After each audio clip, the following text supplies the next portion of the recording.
Hello, hello. Is there anybody out there? I had no idea I was going to make the words hooly dooly such a phenomenal thing. I can't wait till I get an opportunity to open my own t-shirts. I've already got them all written. Oh, too funny. I received a book today and I forgot to bring it up with me. So I'm in the middle of about, hey, Diana, how you going? I'm in the middle of about 3 books at the moment. So all for different things. I've just eaten my lunch. My doorbell's gone off a few times today when there's been nobody there. So between my iPad and my phone and my doorbell, they all keep me on my toes. It's been crazy. I opened the doorbell and there was a woman further up the driveway, and I thought, oh, I wonder what she. So I said, I'm really sorry, my doorbell just went off. I was just checking because she looked like I was a bit crazy. It's okay. Anyway, I had a lovely surprise this morning. My daughter turned up with her 3 boys, the twins and the little fella who's about 15 months old now, and the twins have not been here before because I moved down. I think I moved in here in the February, and there were only a couple of weeks. Hey, Susan, how you going? I was only here for a couple of weeks, and then of course we went into close down, and I started working from home a bit earlier than everybody else. Hey, Rebecca, how you going? Hey, TS. So I've been working from home, as you know, for whatever it is, 45 days or whatever. And the boys hadn't been over to my place. And I think I've said to you before, they've got autism. They're delightful. I absolutely adore them both. They're both crazy. And on their own, hey, Jules, how you going? Hi, Janet. On their own, they're great. So they're normal 6-year-old boys for so many reasons. But in my new house, oh my goodness, they went absolutely crazy. See, I've lived away for so long, I haven't really had the opportunity to have them with me. We shared a house when they were little. How are you, Jess? Hey, Joanne. Oh, I'd love to be able to say that. I'm very well, thank you, but I can't repeat that back. Oh, does he? Yeah, these little guys, I love them to bits. They are both very different, even for identical twins. But anyway, they came in my house because they loved my crystals. You know, they wanted to play with everything. They didn't want to go home. And one of them's fine. He came straight upstairs. In fact, he's the one with the global delay. Hey, Felice, how you going? The other one, who's incredibly articulate, had a lot of trouble coming upstairs. He freaked out. He couldn't climb up the stairs. He could not work his balance out when he got up here. Obviously, it's sort of weird with autism how it manifests. Aiden is incredibly intelligent, but he kept crawling around on the floor. He couldn't stand up. It just knocked his balance right out. So it was really interesting anyway. And I love having them over too. Oh, that's really lovely. How are they, Jess? I think there's a few people who probably say that. I think there's a couple of people who have dogs that I've done readings for, and the dogs know my voice too, which is so cool. I had lots of things happen after yesterday's reading, and a lot of people did write to me and sort of say that it really helped them a lot. So I hope it did for you. I'll give them my love. I worked out how to get a couple of classes up, so I'm going to put them up fairly shortly in the next probably week or so. I've written to work and asked if I can cut back to part-time hours so I can dedicate myself to this work more. So I've been very, very active. I've been checking out all the things, all the programs I need to do, stuff that I need to do to tape things, and got all those up and running. So I'm thinking with the groups, I only want to keep them to 10 maximum. So I might end up having to run 3 of the same thing, and that's fine. I don't mind that. I want to keep the cost fairly low and just sort of do maybe 1 at a time rather than getting you to commit to a group of which is expensive for people. So yeah, I've had a really busy day, Janet. I've got nothing else to do. So I get up in the morning. I do my meditate. I usually check my phone just in case I've had messages because I turn my phone off overnight. I check my phone, see if I have messages. I do a meditation of about half an hour. For some of you guys asked me about Joe Tracy. So I put one of the videos I've been doing up on my Facebook page this morning. So if you're having a look to that, we're doing them online, Janet. We're going to do them online. So I'm going to do psychic development, the attachment, abandonment and healing from childhood wounds, and a psychic development. They're my first three here. With the tarot one, I'm thinking just do a very, very basic one session. And then perhaps if people feel they want to do more from then, we'll go for it from them. But I'll let you guys lead me. And I'm going to try and keep, as I said, just to one at a time until I see what people really enjoy.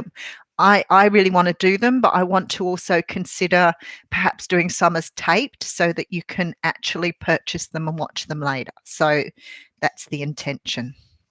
Alrighty, lots on the drawing board. This girl's got it going on now. I'm ready. Nagging at me for years to get myself ready, and I'm finally there. Oh, so you didn't like Joe? Yep. And there's a few people that I like as well. Joe was just someone that just resonated for me. Hey, Haley, how you going? Have you tried Joe Dispenza, Julie? Because he does, Jules, he does a couple of ones that I listen to too. And, oh, Rebecca, you're a darling. Thank you. Not all the time, believe me. Genuine I am. Balanced, perhaps not so much. Oh, golly, I love how you guys are saying hello to each other in here now. It's just awesome. All right, before I... let's just go with them then, shall we? Because obviously I'm sitting here thinking, why are they not coming through? Okay, this is really interesting here. Because they've sent me 4 out, so I'm going to read them very, very quickly. I have the nightingale, the tiger, the shark, and the tarantula. And to be honest with you, I don't think I read any of these before. So let's give them a quick going over. Obviously, people need to hear these today. And I always love it when you turn around and you say to me, I needed to hear that, because I know that sometimes when Spirit says something to me, I think, well, that doesn't make any sense to me, but obviously somebody needs to hear that. And the hooly dooly, you guys with hooly dooly. I learned not to swear. I swear like a truck driver. So I've learned not to swear on YouTube. Somebody told me off the first time I did it. They said, oh, there was no need for that. And I was like, didn't even realize I'd done it. And I became really conscious of it. Not that I'm changing for any one of you, but I just felt if there were younger people who were watching, it wasn't good role modeling. And that's where I sit. So I decided to be very conscious of my language. That doesn't mean in my private life I don't throw a few F's and a few other words around. Okay, nightingale. Isn't this beautiful? Look at that. So this is about a fearless voice, speech, communication, or song. So I reckon this is a communication card because we've been getting a little bit of that coming out. The song of the nightingale is otherworldly. This simple brown bird, almost unnoticeable amongst the flashy plumage of other birds, transports its listener to the realm of poetry. Nightingale energy is with us when we write, compose, and especially when we sing. It reminds us that music heals the deepest wounds. This card indicates a need to open the bridge between the heart and the voice. Is there something you need to say? See, I told you somebody needs to hear this today. Is there something you need to say? How long has it been since you sang? Turn it up, write it down, and let it out. This is about speaking freely, not holding back, doing it with kindness, but being truthful. So who needs to hear that today? Okay, then we have the tiger coming out next. So let me find the tiger. Okay. This is really interesting. Lunar force, ease in darkness and feminine energy. The tiger, oh, I really noticed the moon on his forehead here. Something you're keeping hidden here. Whoever this is for, you've got something you're keeping hidden from the world that you rather not show, but the tiger wears it boldly here on its forehead. So just have a think. Are you hiding something from the world because you're not really sure if it will be accepted. That's my thinking. The tiger hunts at night, at one with the silence, fearing nothing. This card reminds us to take in the wild darkness, to allow the lunar forces to soothe and heal our spirits. Sensuality, receptivity, and devotion are all heightened in the midnight hour, and the tiger takes advantage of these boons. Spend some time in silence this evening, drinking in the potent calm. There is nothing to fear in the stillness except the awakening of your own power. There you go. See, that was before I even read it. This is something you're holding back on here. Whoever this is for, you are holding back some sort of energy or power here and not allowing the world to see this secret. Maybe to do with singing because of the singing in the other card, communication maybe, but you're holding something back. The moon stood out to you too, Hayley. Yes, exactly. So, Jules, of course, you're like me. You never cease to amaze me. Moira, how you going? Tamika, how you going? Oh, very nice. Oh, thank you. Beautiful. So, we then have the shark. Now, I know these messages are for you guys because they flipped 4 of them out for me. So, I know that these are for you.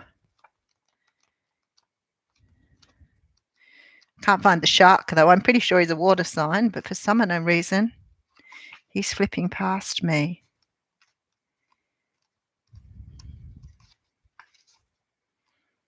Nope, I've been through twice now. Okay, so either, oh, there he is.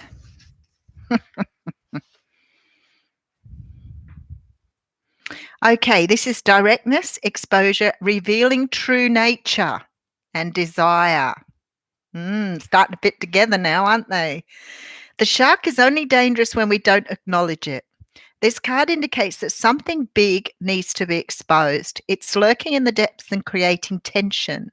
Shark energy takes over us when we are hesitant to be honest, to be totally ourselves, or to say what we really want. It may be tempting to continue pretending nothing is wrong, but when shark energy is at play, we feel its presence encircling us. Okay. When I hear this, I think after the last 2 cards, something you're hiding that you're not acknowledging here. So, very, very interesting. Maybe we'll get the answer with this guy. Now, I would have thought the spider would have been, there he is. Okay. No, he's not a spider. He's a tarantula. How very interesting.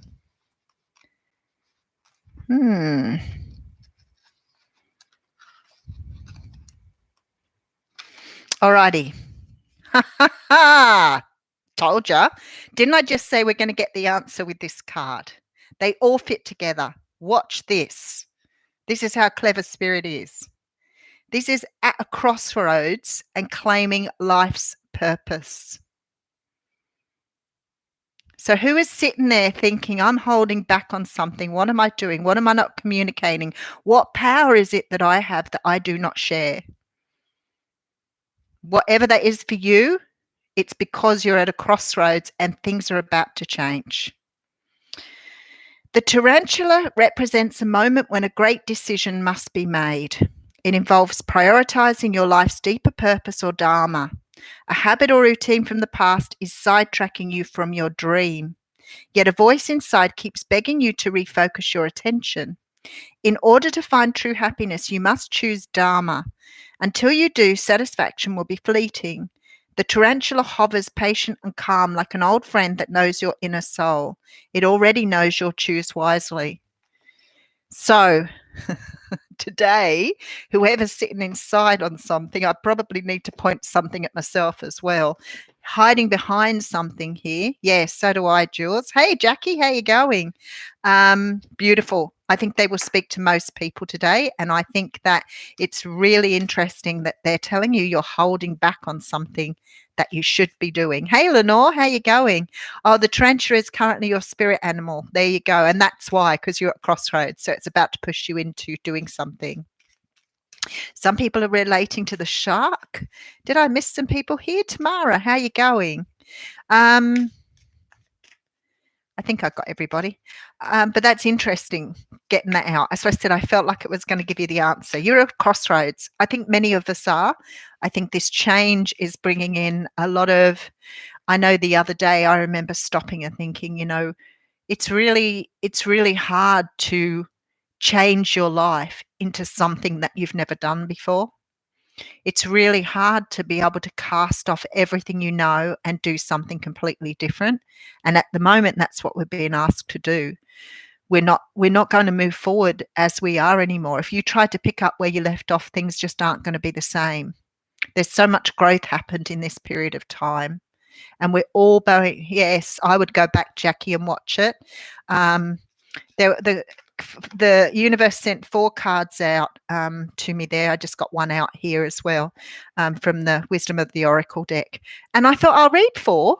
Normally I wouldn't, but No Place Like Home's come out. So that's really interesting too. So I bet that will fit into the whole story here.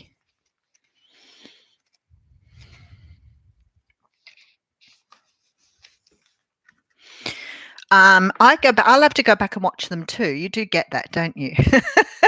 I'll go back and watch them too, because sometimes I'm just channeling information through, and I don't always remember what I've talked about, because I'm not.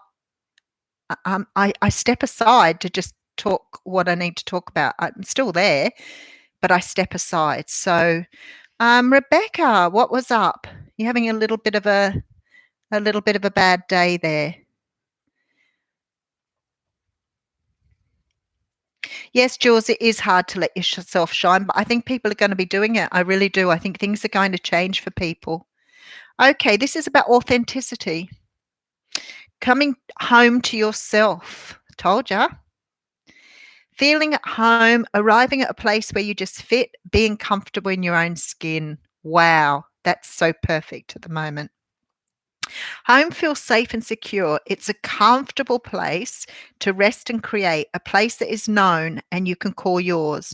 This card signals that your ability to trust yourself and feel at home in your own skin is beginning to solidify as you claim your dignity and integrity, aspects of yourself no one can take away from you. You know who you are, you hold your head high, yet with neither pride nor humility. Instead, you stand as the observer. Seeing through the eyes of your soul, this puts you in a position of power and strength. Authenticity is your home. You are safe here in the house of your spirit and spirit. So let's put that all together.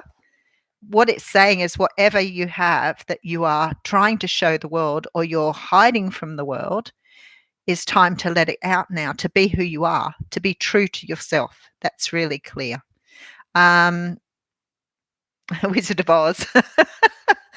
And that's what it's all about. It's about coming home to yourself, like really understanding what your true purpose is, why you're here, why you're doing what you're doing, and being able to understand how to live in your truth. Now, sometimes when I talk about living in your truth, people will say to me, but I'm always honest, I'm always true. Yeah, a lot of us are. A lot of us are very honest. But we don't always live in our truth. We have talked about this many times, about being raised behind a mask. So very often if we've had the sort of upbringing that's taught us we can't be ourselves because it's not the right thing to be. So, I mean, I talk about this with you a lot, and I think it's really important when I talk about it to get it across the line. When we're children, we are often put in our place. We're not allowed to be individuals. I can remember a couple of times saying things and getting into trouble for saying things I didn't really understand what I got into trouble for. And being told things like, you're ugly, you have a big bum, things that really aren't necessarily good to tell a child. But I remember copying a lot of those. And of course, I grow up very conscious of my body image. Now, that's just one example. Somebody else said to me not long ago that they were told like children should be seen and not heard. Stop acting like a fool. Act your age. I still don't act my age. Somebody told me I was a mad woman the other day. I'm like, yep, I am. My kids tell me I'm weird all the time. That's right. So, Jules, what we're being asked to do when we're being asked to stand in our truth is we are being asked to be who we truly are. So, at the risk of somebody not liking it, feeling uncomfortable with it, well, if you've dealt with narcissistic people through your life at one way or another, or one level or another, you will be constantly told what you are and what you're not, because they're used to trying to mold you into what they want from you. So a narcissist will sort of, they're really, really clever sometimes. If they're very covert and very manipulative, they will make you believe they're doing it in your own best interest. So there's always that, like nice, and then the spike, the sting. But we still take it on board, especially if we're very sensitive, we're very empathic, and we take it on board. And living in your truth means that it doesn't matter what people say or do, you're true to who you are. And that is being true to who you are. So if you want to sing loudly, you sing loudly. If you want to walk a certain way, talk a certain way, act a certain way, as long as you're not hurting other people doing it, who cares? Really, who cares?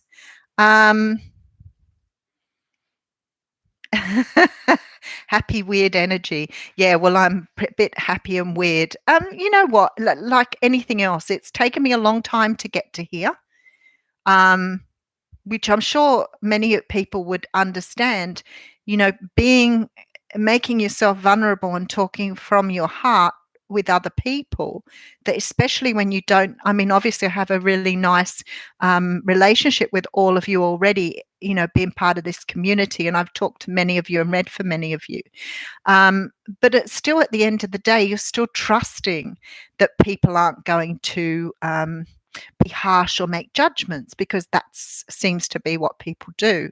And we've talked about this before too. People do it because they feel bad about themselves. They want to pull you down to their level so they feel good. That's right, Moira, they do.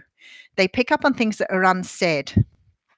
And I think that is really important to know that, I'm trying to think of an example, but when you walk into a room and you're sad, you've had a really bad day, you feel like crap, and you've got to go and do some sort of social thing or celebration.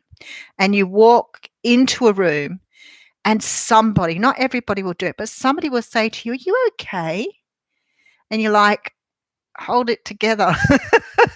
Because you think, if anybody's nice to me, I might even lose it at the moment because I'm so sensitive. But the very fact that someone recognizes that means someone is recognizing your vibration, right? Now, if you're a child, this was the big one for me. This was the one that I remember sort of made me realize how things happen.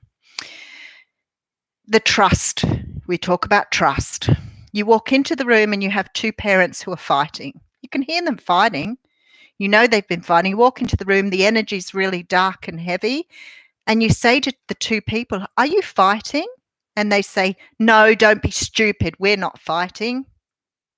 Early gaslighting. That's how it starts. So you walk away and you think, wow, okay, what I'm feeling is really flat, and I can feel this really heavy energy. So I feel like something was wrong. But then the people there are telling me everything's great. So what's wrong with my intuition? So there goes the intuition. A few times like that, you start to question your inner knowing, right? So the intuition then goes down into your gut, because you think, I don't really know that what I feel is what's really going on here. That's how it starts. That's how narcissists work too. They make you doubt your inner feelings. They make you doubt your intuition. They make you feel like you're going a little bit crazy. You said that to me. I know you told me that. Nah, never said that. But I'm sure you did. I'm sure you said that yesterday when I was cooking dinner. Nah, would never have said that to you. That's really strange. I thought you said that to me. Doubting intuition, red flags, and gaslighting. I'm just going to read a couple of these comments. So if I look like I'm looking off to the side here. Yes, children definitely pick up on sensitivity. Yeah, gaslighting causes brain damage. It certainly does. It makes you really doubt yourself. And if you've got it, years and years and years of that, if you've grown up with it, if you've gone through relationships with it, you can think you're an absolute fool in the end because you really can't marry anything up. Nothing meshes, nothing works.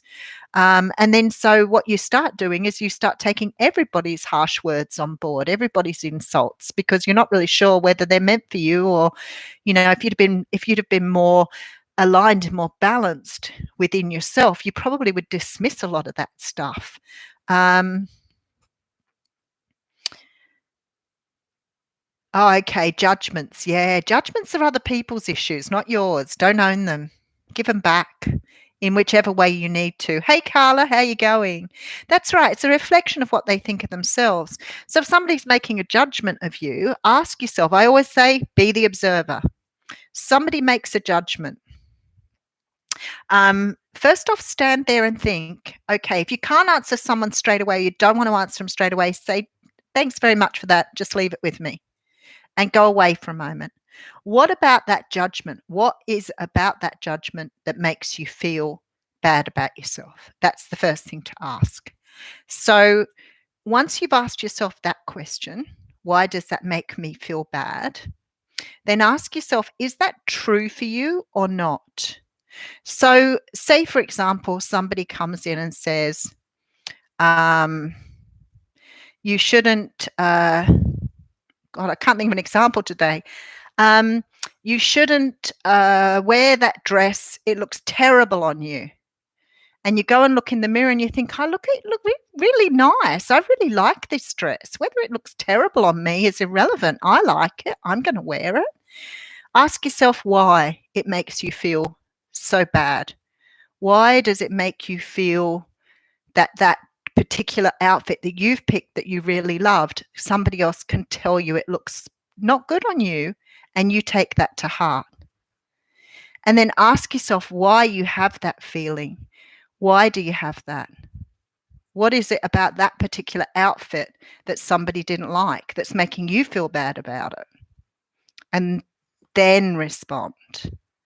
If somebody says something that's hurtful about you personally, I'm trying to think of a good example. I'm really good at examples and I can't think of one in particular. Okay, I've got one for you. Somebody sent me an email and said to me that I was unethical because I'd implied that I needed money and therefore people were giving me money and I didn't deserve to have it. That's what I got in an email. And I remember thinking at first, oh my God, like I would never do that. That's just so not who I am. It's just not. It's really not who I am. I really didn't even think that I was doing that. Why would somebody think I was so evil? And I got into the biggest, hottest sweat. That whole CPTSD thing, somebody seeing something bad in me that really isn't there. And I got so upset about it. I really did. And then I stopped and I thought, here I go. I'm practicing. I'm not practicing what I teach other people. Okay. So I went, hang on a moment. What is it about those people's comments or that person's comments that have really hurt my feelings? What is it? So I'm not going to go into the feelings straight away. I want to question myself on why that's hurt me the way it has. Okay. Well, first off, someone's seen something that I'm not. Someone has tried to put on me their own values. They've tried to assert certain values onto me that they obviously have, and they're trying to deflect or reflect them onto someone else. That says to me that particular person probably feels bad about themselves. So therefore, in order to feel better, they bring other people down to their own level. For me, that was absolutely painful. I was like, oh my goodness, I don't like being bullied. But every time I get bullied, I think, what is it about that bullying? Well, of course, it dredges up all the stuff again, like we were talking about yesterday. If you've been bullied throughout your life and you haven't really acknowledged it, then you're going to bring up the past bullying for all of your life. So then I stop and I think, okay, so it's given me the feelings of the CPTSD, which is that whole, all the emotions rising at once, the heat, the heartbeat, the panic. So then I stop and I think, why is it rising? Why is it bringing that up for me? And I want to defend myself. I want to go back and write to that person, just go and freaking fuck yourself, whatever. That's what I want to do, because I'm angry then. I think, how dare you push your own views onto me about who you think I am when it is not true. And then I think it's not true. And the moment I think it's not true, immediately I start to get that sense of relief. Why am I listening to somebody else telling me who I am when I'm not that person? So when somebody says it to you, stop for a moment, have a think about, what is it that's affecting you? What feelings is it raising? Do you believe it to be true? And if you don't believe it to be true, then allow it to go. Because it's that person's problem, not yours. Unless, of course, you are trying to do something like that. But then I think if you were trying to do something like that, you wouldn't have that reaction, would you? Because you wouldn't really care. So that is that's sort of a really good example for you. And please believe me, I don't write to anybody anymore. If somebody says anything awful, mean, horrible, delete. Delete in real life, delete in email, delete on the channel, delete on my Facebook. I do it all the time. People are so jealous, envious, and cruel, and they will help themselves feel better by putting you down. Sometimes they do it with religion too. I mean, I've had people come onto the page and pan me for, you're going to hell. Great. Thanks very much for that. Can you pay for the ticket? Because obviously I'm ethically unsound and ask for money without realizing it. Okay, let's just have a look. Yes, it's very much a reflection of what they are thinking about themselves and their own insecurities, definitely. So do not, if people are being judgmental, listen. I listen. I don't dismiss people. Because if people are giving me what I see as feedback, sometimes I have to stop and think, okay, what did I do to make someone see me that way? Because that's important for me too. If it doesn't apply, delete. Delete, delete, delete. Press the delete button.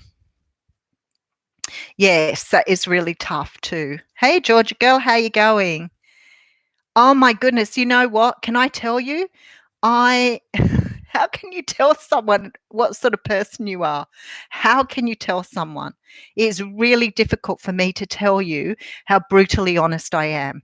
I would never hurt anybody in a pink fit, and I certainly would never exploit or take something from someone without, in any way, shape, or form. That's just not in me to do that. But obviously this person had some really serious issues with themselves. I don't want to feel sorry for them, because I don't think that it's my place to rescue people or fix people. That's not what I do. I would have done years ago, would have thought it was definitely my role to go in and say, oh, I'm really sorry for you feeling that way. What can I do to make it better? Not now. No, Jules, I'm not like that at all. I'm so not like that. And, it's really hard because, see, there you go. See, Rebecca's saying she does this. So if you judge, do you understand how you've gone wrong? It's okay to listen. That's all. But you be the observer. You're only listening. Ask yourself, why do you feel that way? Why has it brought those feelings up for you? What feelings are you feeling? Are you angry? Are you upset? Is your heart racing? Acknowledge all your feelings. Really, really good to acknowledge your feelings. But you can't react to everything with your feelings. Sometimes you have to stop and react to it logically. Is this who I am? Is this judgment, or does this judgment belong to me? And if you can see something that belongs to you, then take it on board. But I'm telling you, 99 times in 100, it's not your judgment, it's someone else's. And you know what? I used to do this all the time with people who would judge me because they were religious. First thing in the Bible, and I've read the Bible, first thing I remember from the Bible is you do not judge others. It's a great theme. Doesn't work with people who are highly religious and pushing their religion onto you. So there's all this sort of idea that what we do in looking at the future, And that was the family thing I got. You don't look into the future. Well, it's really funny that because the Bible was written by sages and seers. That's who wrote the Bible, people who looked into the future. Funny that. But yeah, I'm not allowed to. Trolls. Yes, letting it go. You've got to learn to let it go. So if you're judged, stop. Tell that person just to hold on a moment while you have a think about what they've said. I always say, thank you for telling me. Even if people bully me now, I go, yeah, thanks, rightio, I'll take it on board. And I walk away and I think to myself, okay, what reactions am I feeling? Whether that's anger, upset, hurt, whatever. Don't react straight away, because if you react straight away, you're going to just incite the person. So if someone's bullying you or giving you judgments, they want to see your reaction. They feed off you giving them a reaction, especially if you're dealing with someone narcissistic or bullying. And that's what bullies are. It's narcissistic behavior. So if you feed into that, give them the emotion, they love it. It affirms to them that you're not worthy, right? Because you're reacting. So you are not worthy. You are that person I just said you were, because look how you're reacting. You're guilty. You're doing it because you feel bad about what you've done. Never give them the satisfaction. Never respond to a bully in any way, shape, or form. Don't do it. Just let them go. Thank you very much for your feedback. I'll take it on board. And you just go with it. And ask yourself sometimes, do you make judgments on other people? Empathy is a wonderful thing to have. That's what they don't like. They don't like that you have empathy. It's wonderful because it makes us stop and think, I'd never do that to somebody. I would never do that. It just wouldn't be in my nature at all. It wouldn't be in my nature at all. So, judgment is a very strong, potent word. And it really is about other people judging you on themselves. Is this person better than me? Are they doing, and the people I see get the harshest times are the most beautiful, wonderful people I've ever known. So, Rebecca, I am really sure that you are the most beautiful person and someone is just really jealous of that. That's why they're stripping you back. Subtle things. Well, your kids saying you're unreasonable about X, Y, Z. Kids always tell you you're unreasonable. That's your job to be unreasonable. Don't be ashamed of that. There's nothing wrong with being unreasonable.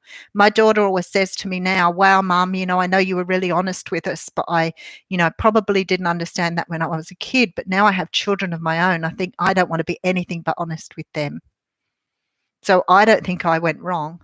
I would never, ever. I just told my kids directly. And, I think sometimes I probably was a bit, not harsh. I don't think I was harsh. I was tough, but I wasn't harsh.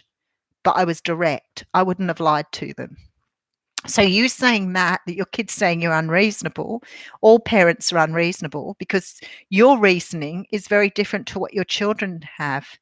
Your reasoning comes from experience and knowledge.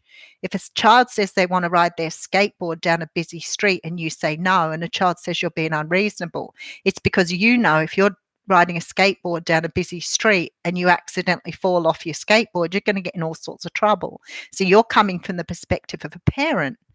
Your child's thinking you're just being tough because you're not letting them ride their skateboard. So their thinking's on a completely different level to you. Completely different.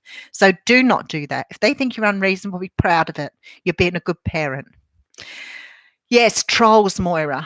Yeah, we love trolls, but they're looking for a reaction. Remember, someone is always, if they're putting you down, putting you in your place, being degrading, calling you names, making judgment, they're just trying to bring you down to their level. Don't allow yourself to go. There's just no need to.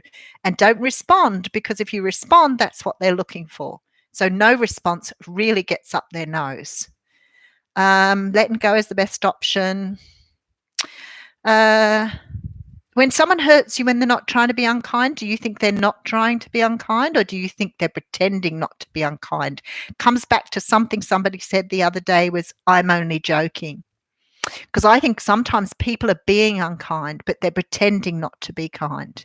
So I've known a couple of people in my time, older people, who've been extremely spiteful, extremely. And they go, well, I'm only being honest, but they're not. Honesty is one thing. Being spiteful and mean is completely different. So ask yourself again, step back when someone says something and think, are they doing that deliberately? Is there an ulterior motive here? Because some people do that. Example, ex-mother-in-law. Oh, she despised me. Despised me with a passion. And one day her phone rang at 6 o'clock in the morning. It was a weekend. It was a Saturday or Sunday. And I said to her, wow, somebody calling you so early. That's a little bit rude, isn't it? Like rules in my house, not before 8 o'clock in the morning and not after 8 o'clock at night, except for prior arrangement. Boundaries, right? People don't like you having boundaries. And I said to her, wow, somebody ringing you at 6 o'clock in the morning, that was really early. And she said, oh, they wanted to ask me something about something. And I was like, she said, they know I'm up at this time. And I went, wow, well, if it was me, I wouldn't have answered the phone at that time. She said, well, I answer the phone because I'm a nice person. Do you think that was deliberate or do you think she was just stupid? I've been tossing up about the both for years and years, trying to work out whether she was just stupid or whether she was being mean. I think she was being mean. She was just sort of talking like she just wanted to say it like that. That's a put down. You know, she could have said to me, oh, you know, I don't really worry about people calling me that early because I'm up and about anyway. And, you know, and I don't mind answering the phone early. But to say I answer the phone at that time of the day because I'm a nice person. In other words, you're not. You don't allow people to ring you after that time. So respond, not react. Don't use emotion. I always talk about being observing. If you learn nothing from me whatsoever, learn to be an observer. Pull your emotions back. Your emotions are to do with your empathy. You do not need them for everything you do. Be observant, be the observer. Yes, true. It is about them feeling better attacking others, Jules. It's so true. Can children be narcissistic? I think there's a certain amount of narcissism in all children, but I don't think it's narcissistic. I just think it's children developing their own egos, trying to understand how they can push, how to try and understand the barriers, the boundaries. This is why you have to have really good boundaries for children, okay? This is so important because if you don't have good boundaries, then kids think it's okay to be mean and nasty. If they're like that with their friends, they don't sort of understand you're an adult. They don't quite get that really. And they'll push the boundaries. Even when they do understand, they'll still push the boundaries. If you have good boundaries in place and you love your children, but you also are prepared to be firm with them and have good, teach them how to be respectful of others. You have to teach that in a child. Then I think that you will nab any sort of thoughts of narcissism anyway. Most children that have had narcissism or grow up with narcissism have either had parents who've been overly controlling and narcissistically cruel, or you've had parents who've seen everything in their child being perfect and don't allow them to make mistakes or don't allow them to be normal. So there's sort of an over-loving and under-loving. I guess that's the best way to put it. But it's that's just a brief explanation. So I think children do have like what you would see as narcissistic tendencies, but I don't think they're narcissism. I think they're the normal sort of things we would probably grow up and maybe a little bit narcissistic about ourselves. So everybody has a little bit of narcissism. We're all like that. We all have a little bit of ego. You know, you learn that when you're sort of getting into your shadow side, what things you're not really good at.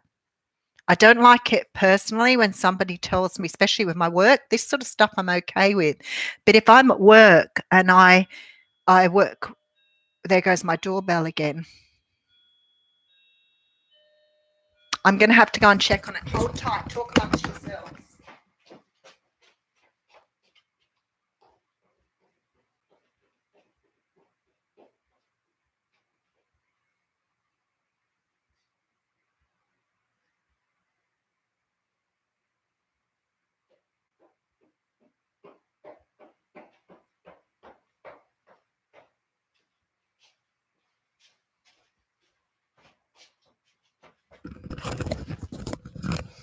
spirit playing games with me again, I think. That's about 3 times it's gone off today. What were you saying? Yeah, she just proved she wasn't a nice person. She wasn't. She was awful to me. Awful mother-in-law. Ugh, ghastly person.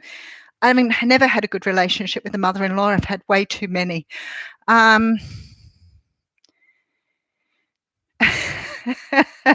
You can have to say things that have 2 meanings. Yeah, but you wouldn't be a horrible person, Jules. No, don't keep quiet. You still keep saying it. Just have to learn to say it differently. Okay, narcissistic behavior is best. Yep. You're not going to understand everyone, Rebecca. Don't put that much pressure on yourself. Yeah, see, there you go. Felice says you're making kids the center of attention.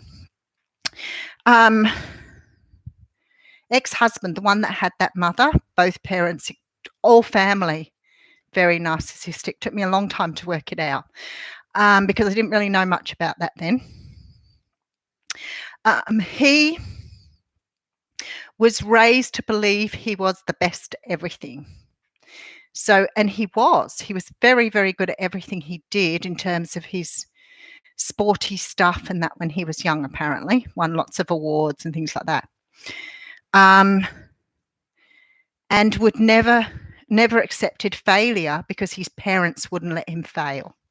So, for example, when I went there, I don't have much competitive nature at all. In fact, it's really funny because I used to think there was something wrong with me because I didn't really get very competitive. But I realise now that sort of gets knocked out of you when you're young as well, any sort of competition. I'm sort of competitive with myself. But anyway, the family played darts, ping pong, and whatever else to see who did the chores after dinner. And when I say that, it sort of sounds quite nice, doesn't it? I met another person who said the kids used to put boxing gloves on and knock each other out, and whoever was knocked out got to do the washing up. These sort of things really twist kids' minds up. But I thought, okay, I was going to end up doing the washing up anyway. Me, no competition. I can play darts a little bit. They were all super. They were all so good at it. That's what the family was like. They were constantly in competition with themselves, constantly in competition, always with each other, always. Everything about them was competition. So that sort of breeds a whole different set of narcissistic stuff. Was very, very damaging. So if you're constantly pitting your children up against each other to see who's the best, comparing your children to each other is probably very unhealthy because your children are different people. So, don't pit your children up against each other. I've seen it in families before. Oh, don't worry about her. She's the fat one. She's the one who eats too much. Garbage guts. Labeling. Calling your children things that really shouldn't be calling your children. All those sort of things. Make children believe either they're not worthy or they're much more worthy than their siblings, and that is a disaster. When you have children, you know that you love them differently because they're very different people, but you still try to treat them the same. Even if it's a little differently, you still try to treat them the same. There is a fairness there. But when you're always hauling one child, there you go. With my ex-husband's family, I remember watching It's All About Raymond. Great example, Raymond. I was just always blown out about that. I don't know if any of you watched it, but see, there you go, Scott. That's exactly what I'm talking about. That's how you get people. You put people down and make them become either empathic or narcissistic. So if a person's always labeling a child as being something negative, then the other children will immediately get on the bandwagon. And that's what very much happened with It's All About Raymond, because his brother Robert would say all the time, it's always about Raymond, because it was. His mother overly, that was my ex-husband's family. and I was Deborah. That is exactly how it was. And I remember somebody saying to me years ago, "Oh my goodness, you were Deborah in that. You were. I was just never good enough for that family, not just for the person I was married to. I wasn't good enough for the family." So sometimes I would just segregate myself off and go and read a book because it would make me feel so uncomfortable in the end. But that's exactly what I'm talking about. So interesting. Yes, Scott, stop that. Don't let your wife call your children names. It's just not right. It's abusive. So I'm trying to think where we got back to here. Yeah, that's right. You've got to have good boundaries. You can, people say about spoiling children, and I think it must be difficult to spoil a child if you have healthy boundaries. It must be, because spoiling a child is about letting them get away with things. So if you're teaching them that there are healthy boundaries there, they're not getting away with thinking they can do things that they shouldn't be doing. When I look back, oh Scott, don't feel sorry for me. I think it's really amusing. I think so many times I could write books about all the stuff I've been through, but it's quite funny, really. There you go. Yes, I actually had a family member who was doing that to their kids too. It's really wrong to tell your children that they're not right in any way, shape, or form. That's what happens. That's how you create people that are narcissistic, and it's how you create people who are empathic. If you're constantly saying to other children that one child's defective, then you're installing a sense of superiority in the other children. So they will start to think they're superior to the one that you're calling names all the time. And that's a dangerous recipe for children. It's not fair. Not fair on the one that's getting the name calling, and it's certainly not fair on the other children either to think that they've got this superiority over that sibling. Not fair at all. Yeah, maths disabled. Oh my goodness, what a horrible thing to say to a child. What a horrible thing to say to a child that you're math disabled, because then you just go through life thinking you can't do math. Like that's the sort of thing I'm talking about. Kids take that on board. They take it on board. They really think that's who they are. So if you're telling a child all the time that that's who they are, they're going to believe you. Somebody was saying the other day that they raise their children by always saying to them, you can accomplish anything you want to. I think it was something along those lines, that they made it that every night when they went to bed, they used to say to them, you're incredible. You can accomplish anything you want to. And this person raised, I can't remember what I was watching, and this person raised people who were just so dedicated, knew that they could do anything they needed to do. So they never had a false, they hadn't been sort of coerced into thinking they were less than what they were. I can't remember how he said it though, but it was something like that, which is pretty incredible. Oh, there you go. So you couldn't do science or math. Do you know what? The trouble is when people label people as not being able to do something, they're very rarely going to be able to find the confidence to do it. If you're told often enough you're not good at something,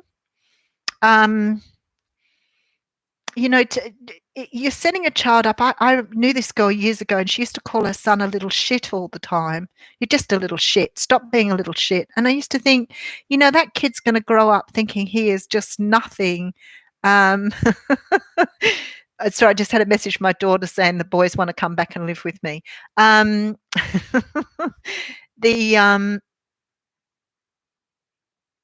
I don't know. It's really awful, isn't it? Yeah, my mum didn't tell me, and my parents never told me either that they loved me. But I always just thought that was a normal thing. And I, you grow up and you think, you feel all this love for others, but then you're trying to separate the love from the attachment and the rejection and the abandonment. And that's what we've been talking about over the last few days. It gets so confusing to try and understand whether you are loving someone or whether you just don't want to be rejected because you've been rejected, perhaps for some of your life, most of your life, whatever it is.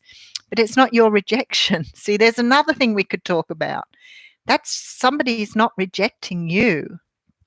Not at all. That's them doing what they need to do to make them happy. But we take so much of this crap on ourselves because we think we're already damaged. Let's just go for it and take it all on board. Um,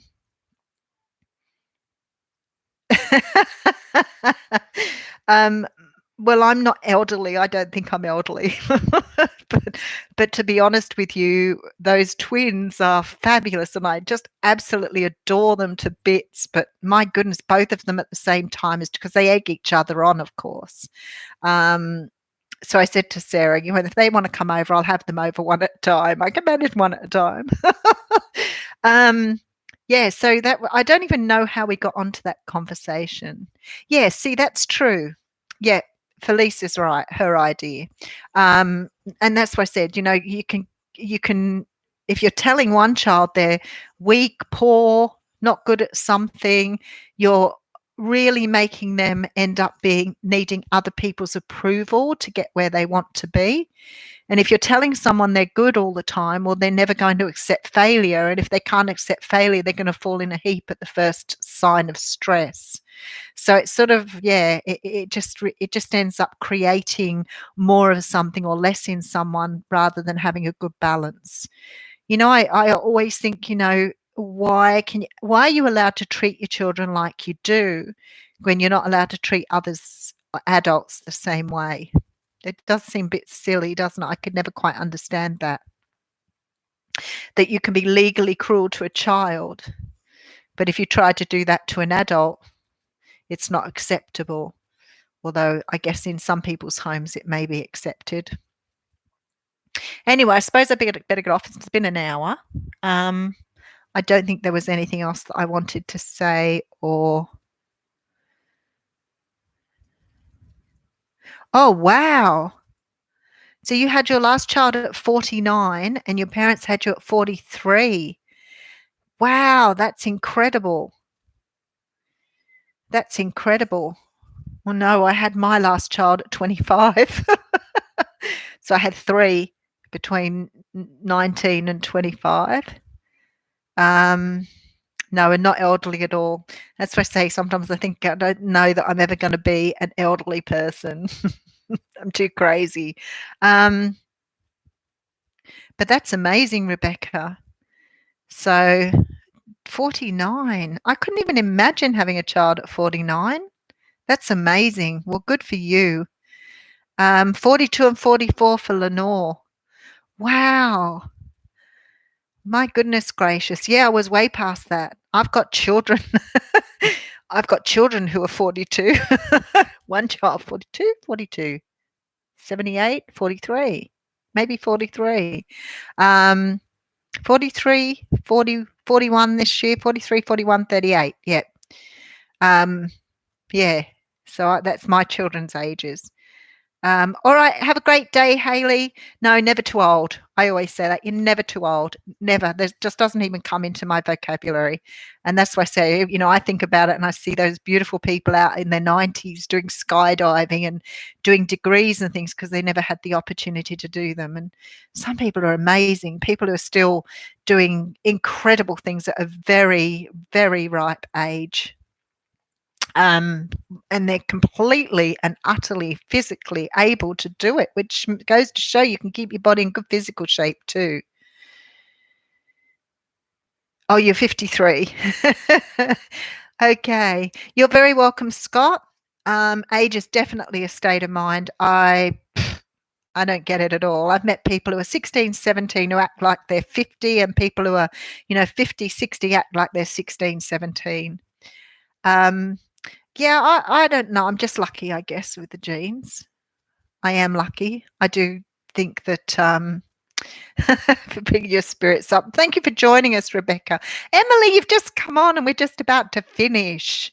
I love your little flowers there. Thank you. Well, we might catch you tomorrow. Be around about the same time anyway tomorrow. Take care. Look after yourselves. If you think of anything to talk about, Sarah, you are late. Look at the time. Look at the time. I'll catch up with you later. If you can think of anything to, you're not, actually, there's nothing wrong with being a crone. Crones were very well respected within their tribes. Um, All right. Much love to you all. Thank you so much for being so beautiful to each other. That really makes me feel so good. I've got to tell you, I worried about doing this because I was worried about trolly people coming in and being a bit mean. And I know that most of you are speaking up now, which is absolutely beautiful because I know a lot of you sat in the background. I could see how many people were online and not many people talking. So I'm glad you're feeling comfortable enough to talk. It's beautiful that we are building this community, and I want to keep it really safe for you all to talk about things yourself and not have to worry for fear of judgment or retribution at any time. So if ever you see something go up on that chat thing and I'm too busy yakking away, let me know, because we will start to perhaps get a couple of you on board so that you can just delete them if they're saying something not very nice. Never respond though. Never respond to a bully. It's far more excruciatingly painful for them if you say nothing. Okay. Thanks, Rachel. And I will see you tomorrow. All right. Pit crew. Mwah. Love you all. See ya.